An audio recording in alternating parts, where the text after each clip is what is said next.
The key to success is action.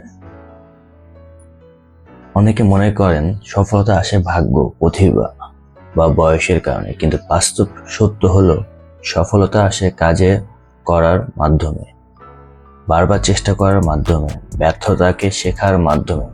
Colonel Harland Sanders, যিনি Kentucky fried chicken এর প্রতিষ্ঠাতা, তার জীবন এক উজ্জ্বল প্রমাণ।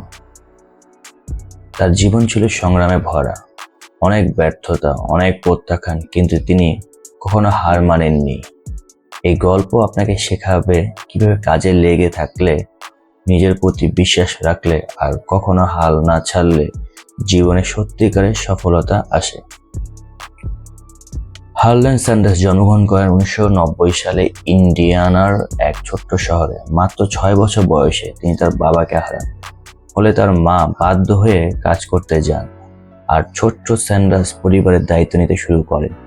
তিনি ছোটবেলা থেকেই রান্নার প্রতি আগ্রহী ছিলেন, কারণ তাকে পরিবারের জন্য খাবার তৈরি করতে হতো। বড় হয়ে তিনি বিভিন্ন পেশায় কাজ করেছেন, যেমন কৃষি শ্রমিক, ট্রেনের কন্ট্রাক্টর, সেনাবাহিনী সদস্য, আইনজীবী, ইন্স্যুরেন্স বিক্রেতা, ফেরি পরিচালনাকারী। সব কাজেই তিনি ব্যর্থ হন অথবা কোনো না কোনো কারণে চাকরি ছেড়ে দিতে বাধ্য হন। 40 বছর বয়সে তিনি কেনটাকির এক গ্যাস স্টেশনে চাকরি নেন, যেখানে তিনি ভ্রমণকারীর জন্য খাবার তৈরি করতেন। তার বিশেষ মশলার মিশ্রণে বানানো ভাজা মুরগি এত জনপ্রিয় হয় যে তিনি নিজের একটা ছোট রেস্তোরাঁ খুলে ফেলেন।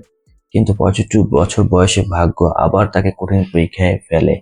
সরকার নতুন একটি হাইওয়ে তৈরি করে, যার ফলে তার রেস্তোরাঁর সামনে দিয়ে আর গাড়ি চলাচল করতো না। ব্যবসা ধীরে ধীরে পুরোপুরি বন্ধ হয়ে যায়। তিনি প্রায় দেউলিয়া হয়ে পড়েন এবং কেবলমাত্র $105 একটি পেনশন চেক পান। এই বয়সে বেশিরভাগ মানুষ হাল ছেড়ে দিতেন, কিন্তু কর্নেল স্যান্ডার্স কাজ করার সিদ্ধান্ত নিলেন। পরিস্থিতি যতই কঠিন হোক, তিনি সিদ্ধান্ত নিলেন যে তার বিশেষ চিকেন রেসিপি বিক্রি করবেন।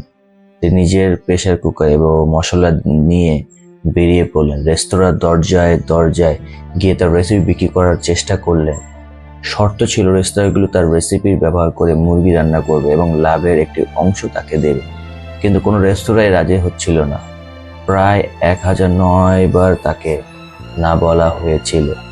একবার ভাবুন, 1000-এর বেশি বার তাকে প্রত্যাখ্যান করা হয়েছে। অন্য কেউ হলে হাল ছেড়ে দিত, কিন্তু স্যান্ডার্স হাল ছাড়েনি। অবশেষে 1010তম রেস্তোরাঁ তার রেসিপি নেওয়ার জন্য রাজি হয় এবং এটাই ছিল তার জীবনের টার্নিং পয়েন্ট। ধীরে ধীরে তার চিকেন এত জনপ্রিয় হয়ে উঠল যে একের পর এক রেস্তোরাঁ তার সাথে চুক্তি করতে শুরু করলো। 1964 সালের মধ্যে 73 বছর বয়সে কেএফসি এর 600টির বেশি ফ্র্যাঞ্চাইজিস হয়ে যায়। সেই বছর তিনি কেএফসি কোম্পানি $2 মিলিয়ন বিক্রি করেন, আজকের মূল্যে প্রায় $20 মিলিয়ন। কিন্তু তিনি ব্র্যান্ডের মুখ হয়ে যান এবং আজও তার চেহারাটি কেএফসি এর লোগো হিসেবে ব্যবহৃত হয়। কর্নেল স্যান্ডার্সের গল্প থেকে আমাদের শেখায় বয়স কোনো বাধা নয়। তিনি 65 বছর বয়সে শুরু করেছিলেন। প্রত্যাখ্যান মানেই ব্যর্থতা নয়, তাকে 1000+ বার প্রত্যাখ্যান করা হয়েছিল। নিজের প্রতি বিশ্বাস রাখো। যদি তুমি নিজের স্বপ্নে বিশ্বাস না করো, কেউ করবে না। সফলতা আসে ধৈর্য ও পরিশ্রমের মাধ্যমে, হাল ছেড়ে দিলে কিছু সম্ভব না। The moral of the story, colonel Sanders যদি 65 বছর বয়সে হাল ছেড়ে দিতেন, তাহলে আজ কেএফসি বিশ্বব্যাপী এত জনপ্রিয় হতে পারতো না।